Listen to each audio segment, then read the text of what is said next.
Hey everybody, what's up? Unrested back here for another episode of JFAQ, and I'm glad I started out with that brand new super tough intro because today's topic is super tough. It's about babies. That's right, babies. I've actually had a couple friends here in Japan get married recently. Congratulations, you guys know who you are. And I thought today, after them requesting such, I would talk about having a baby in Japan. Pretty unique topic. I don't think it's going to happen to a lot of the people who subscribe to my channel, but maybe you'd like to learn a little bit about childcare, you know, how the whole process works, what it's like to actually have a kid here as a gaijin, which it's obviously very different, and maybe just some of the things you go through, how the systems work in Japan, how the government takes care of you, what national healthcare is like, what private healthcare is like, etc., etc. So let's get into that right now. First, I'd like to start out where all babies come from, and that is the hospital, right? The hospital. The hospital stay for my wife was great. We had her stay at a very close hospital. I'm talking walking distance from the house. It's a great thing about Japan is if you live in the city like I do, you'll pretty much always be walking distance from a hospital. Now, I'm not saying all the hospitals are going to be a women's clinic like this one was, but lucky for us it was. The pregnancy was prearranged, the date was prearranged, and we could just easily have her take a taxi just 4 minutes away. And she got there and everything worked out perfectly fine, lucky for us. But that's the great thing is pretty much all the medical care you would ever need in Japan, such as like going to a clinic just for small things like a fever or a cough, usually very close. I've got 3 clinics within 3 minutes of walking from my house. I'm super close. Now, mind you, I am in the very inner urban sprawl of Osaka, so I'd have to say probably my area is far more convenient than, say, people who would live out in, you know, countryside Japan. That might be a bit more of a walk for them, or maybe a train trip or two. Once she was in the hospital, we took some time to actually check out hospitals first, and let me highly suggest that you do that with pretty much anything you're going to have looked at. Obviously, this is a pregnancy hospital. It's a women's clinic. It only specializes in that. So that's one of the #1 priorities, obviously, when you're having a kid. So we checked it out. We asked around. We found out who had a good reputation. And this hospital had been known for really doing well. I mean, something I can highly suggest is that you, for anything that you're going to have done in Japan medically, ask around. Find out who's the best. Some hospitals are much better than others. Honestly, you know, some hospitals can be pretty crap here in Japan. I'm not gonna, you know, talk them up, but some really that specialize can give you some top-notch care, and I'd have to say they really did a great job with my wife. I have to say it was pretty amazing. In Japan, it's mandatory, well, I shouldn't say all of Japan, I know at least for Osaka, it's mandatory that the woman has to stay in the hospital for 1 week, and the baby too, of course, stay in the hospital for 1 week. They cannot kick you out, they cannot say, hey, 3 days, get out. I guess maybe other countries it's like that. I know in America it's a little bit harsh sometimes. But in Japan they get to stay at least for 1 week. My wife actually had the option at her hospital. If she wanted to stay 1 more week, she could have. And it was really pretty cheap in general. Now, of course, you know, I'm comparing this to America where, you know, medical prices are astronomical. So please forgive me if I seem surprised at the prices here for those of you in countries with socialism. They were extremely cheap. I think for the room that she stayed in, it was something like 1,000 yen a day, and that's like $10 a day. $10 a day. I mean, for me, that's absolutely insane. How much is a room in a hospital in America? I don't even want to get into that price. The actual medical procedure of having the baby, all the stuff that goes into that, she actually had C-section, which was really well done. That came to a total of about 4,000, which is like 40 bucks. So in total, you're looking at $100. Then on top of it, which absolutely blew my mind because I know how insurance works in America and it's absolute crap.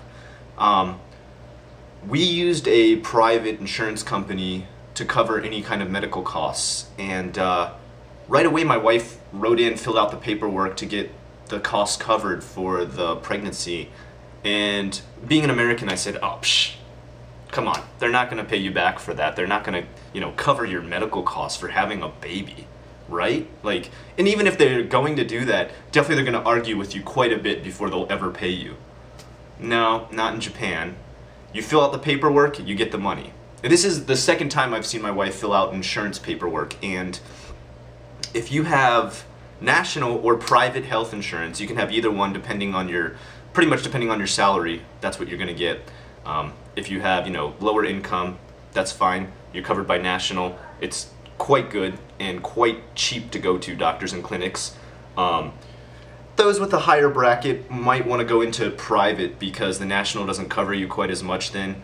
But if you file the paperwork in Japan, they just pay. They just pay for any medical procedure you've had. No argument.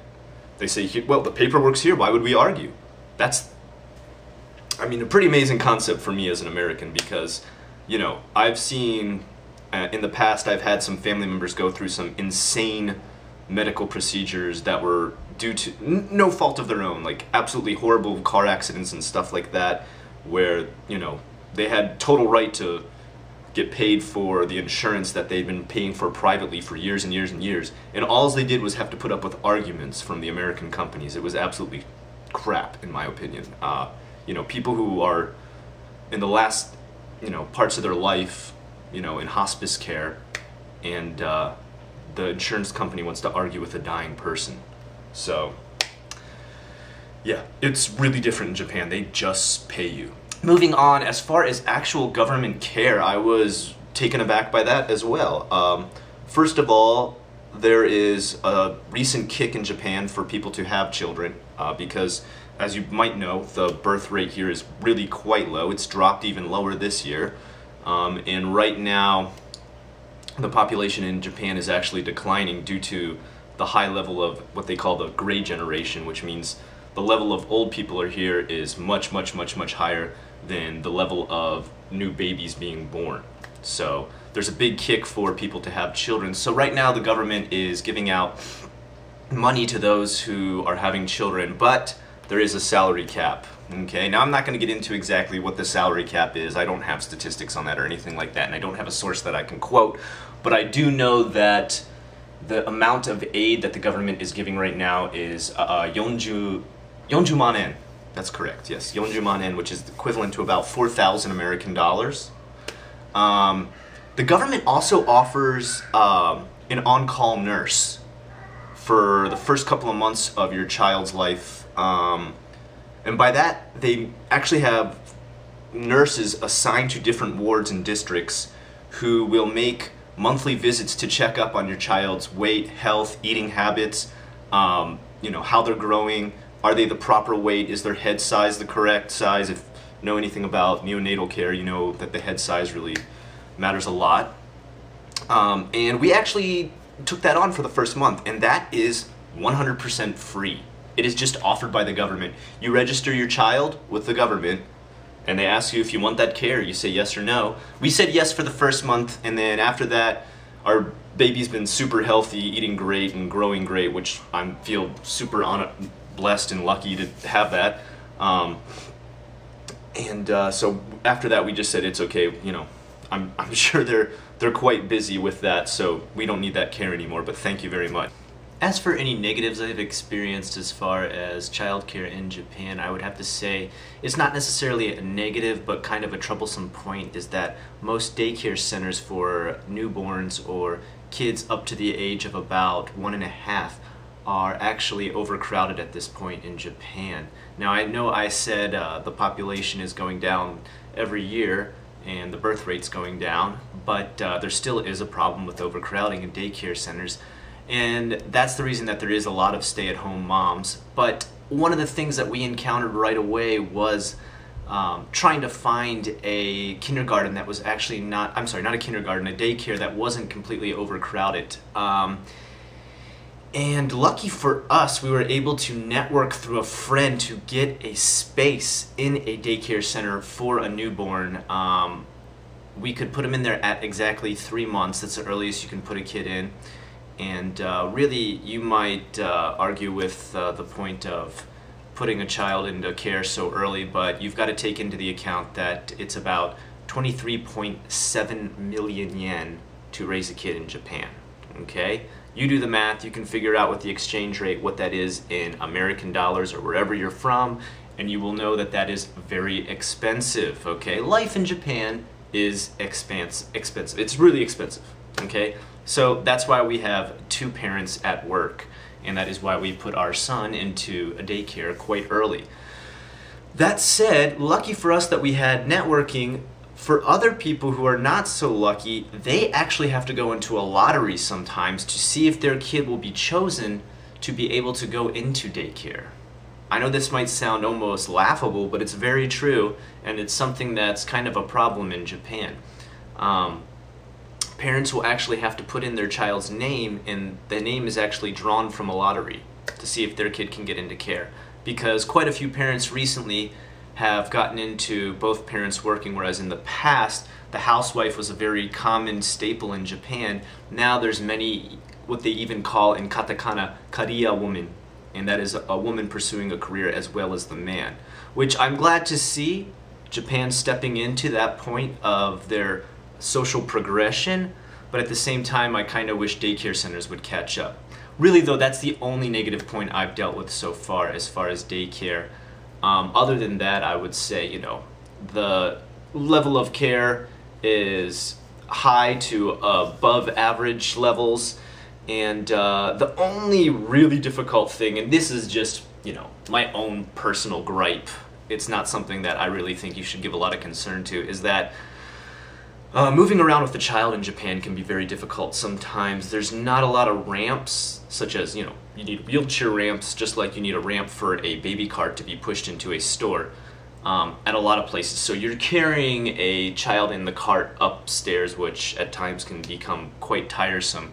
Now, for that, let me suggest that you buy the baby backpack, which can go on the front or the back, and carry your child around. If you come to visit Japan and you're bringing a small child or a baby, let me highly suggest you purchase one of those, because moving around with a cart is not always going to be easy in Japan, especially with really tight spaces, which there are a lot of in stores, landmarks, anything around Japan. You're just going to deal with a lot of tight spaces. It's a large amount of people squished into a tiny space.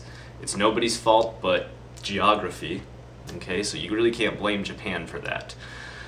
Anyway, that's pretty much all I have to cover today about childcare. Of course, if you have any extra questions outside of what I covered today, feel free to ask. Until next time, I'm Unrested. This is JFAQ.